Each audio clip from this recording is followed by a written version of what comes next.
En aquel tiempo, los apóstoles volvieron a reunirse con Jesús y le contaron todo lo que habían hecho y enseñado.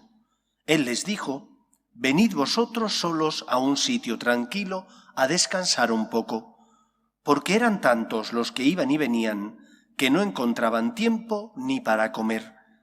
Se fueron en barca a un sitio tranquilo y apartado. Muchos los vieron marcharse y los reconocieron. Entonces de todas las aldeas fueron corriendo por tierra a aquel sitio y se les adelantaron. Al desembarcar, Jesús vio una multitud y le dio lástima de ellos, porque andaban como ovejas sin pastor, y se puso a enseñarles con calma. Palabra del Señor.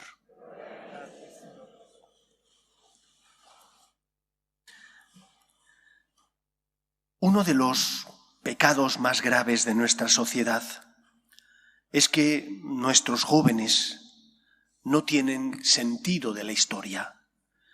Cuando un pueblo no conoce su historia, cuando un pueblo no tiene raíces, lo más normal es que vuelva a reproducir los errores que cometieron sus mayores. Por eso es tan grave, por ejemplo, lo que quiere hacer nuestro gobierno actual de reescribir la historia pasada, ese guerra civilismo que una y otra vez traen a colación y además mintiendo y engañando. Cuando uno no conoce los errores que han cometido los mayores, los puede volver a reproducir. Y algo similar nos ocurre y nos está ocurriendo en la Iglesia. Hemos escuchado cómo Jesús, en el Evangelio, afrenta, critica que el pueblo de Israel andaba como ovejas que no tienen pastor. ¿Que no tienen pastor? Tenían sacerdotes. Estaban los levitas, que eran los descendientes de Leví, y estaban consagrados al templo y por lo tanto también a la predicación. ¿Cómo que no había pastores? ¿No existían profetas? Quizás existían falsos profetas, que en lugar de decir aquello que Dios les transmitía, lo que hacían era halagar los oídos del pueblo. ¿Por qué Cristo señala, critica que el pueblo de Israel andaba como ovejas que no tienen pastor? Porque estaban abandonados, porque muchos se preocupaban únicamente del cumplimiento estricto de la ley, pero no amaban, y habían convertido la ley simplemente en una forma de obtener la salvación, pero no en una forma de amar ni a Dios ni a los hombres. No ponían el corazón, cumplían las leyes meramente como ritos, pero no ponían el corazón en el cumplimiento de las mismas. Tengo la impresión que algo similar nos está ocurriendo en nuestra Iglesia. Cuando uno escucha a sacerdotes que en lugar de preguntarse qué necesita el pueblo de Dios, lo que hacen es predicar en función de su posicionamiento político. Por ejemplo, aquí en España, estamos cansados de ver cómo en muchos lugares las personas que van a misa, pues a lo mejor no hablan catalán, o no hablan gallego, o no hablan la lengua del lugar en el que se encuentran. Y al pastor le debería preocupar que esas personas, porque no entienden lo que él predica, no tengan acceso a la verdad de Dios y por lo tanto al Evangelio y a la salvación. Pero no se preocupan de eso, se preocupan de defender su significación política o sus querencias independentistas. ¿Qué pensarán esos millones de religiosos que entregaron su vida abandonando sus países por llevar el Evangelio a aquellos lugares que no eran los suyos, porque eran otras tierras que no conocían a Cristo? Y la tarea de los religiosos promocionando el bien común, muchas veces fueron los propios religiosos los que tuvieron que hacer gramáticas de las lenguas que hablaban en los lugares donde ellos iban a predicar para poder enseñarles el Evangelio. ¿Qué pensarán de los sacerdotes y a veces de los obispos de nuestra época, que se preocupan de otras cosas? ¿O qué pensarán nuestros mayores, aquellos que ya no están con nosotros y que nos transmitieron la fe, de aquellos que, por ejemplo, en Alemania no se preocupan de defender y transmitir la verdad revelada, sino que lo que quieren es, por ejemplo, cambiar la moral sexual de la Iglesia? Pero si la tradición de la Iglesia desde Cristo hasta nuestros días nos ha enseñado qué es lo que tenemos y cómo tenemos que vivirlo, y ahora ellos quieren cambiarlo. No entiendo, no comprendo, pero la Iglesia corre un gran riesgo. Por eso hemos de rezar, y os pido que lo hagáis, por los sacerdotes, por el Papa, los obispos, para que seamos santos y fieles a la misión que Cristo nos encomendó de llevar el Evangelio, no el inventado, sino el Evangelio transmitido por la Iglesia, de llevarlo al corazón de todos los hombres. Recemos y pidamos para que los sacerdotes, el Papa y los obispos seamos fieles a la misión que Cristo nos encomendó. Porque solo si somos fieles a esa misión podremos transmitir la verdad que nos hace libres. Pero junto con rezar hay algo que debéis hacer, y es que cuando uno tiene sed va a buscar agua que le refresque y sacie esa sed que tiene. Cuando uno tiene necesidad de la verdad que es Cristo, no puede buscar la salvación ni sanar su sed en agua sucia. Y en agua sucia es cuando deliberadamente tú buscas sacerdotes que no te complican la vida, pero que tampoco te dan lo que necesitas, que es la verdad de Cristo. O buscas sacerdotes que no me riñan y que por lo tanto me digan no pasa nada. Si tú sabes que sí que pasa, no vayas a buscar donde no vas a encontrar.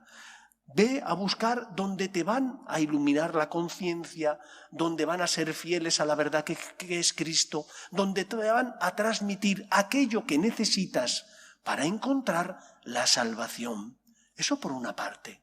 Por otra, te tienes que complicar la vida, porque hay muchos laicos que quieren llevar una vida comodona y fácil. Necesitan alimento, pero no quieren ir a grupos. Necesitan alimento espiritual, pero no quieren recibir charlas. Eso no puede ser. Para poder alimentarte, tendrás que complicarte la vida, sacrificando tu tiempo libre, intentando priorizar para darle importancia a lo que es importante y cuidar también tu alma. Porque hay muchos que solo cuidan el cuerpo, pero se olvidan de cuidar el alma. Y si no alimentas tu alma, la tendrás raquítica. El Papa Benedicto XVI, Papa emérito, decía que no podemos tener el traje de nuestra primera comunión. Vamos, que a ninguno de nosotros físicamente nos coge el traje de nuestra primera comunión, salvo que haya hecho un año, como mucho, que la hemos celebrado. Si no nos coge físicamente, tampoco espiritualmente. Nuestra fe tiene que madurar. Y para que madure y crezca, es necesario que nos formemos. En primer lugar, en la contemplación, en la práctica de los sacramentos, que es donde contemplamos el misterio de Dios. Pero que también nos formemos leyendo libros, escuchando charlas, yendo a grupos. Es que me quita tiempo.